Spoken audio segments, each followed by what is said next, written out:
أعوذ بالله من الشيطان الرجيم. بسم الله الرحمن الرحيم.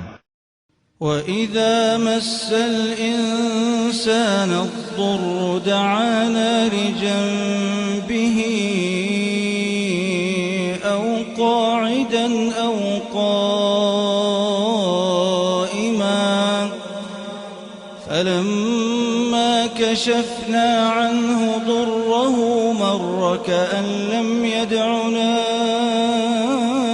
إلى ضر مسه كذلك زين للمسرفين ما كانوا يعملون ولقد أهلكنا القرون من قبلكم لما ظلموا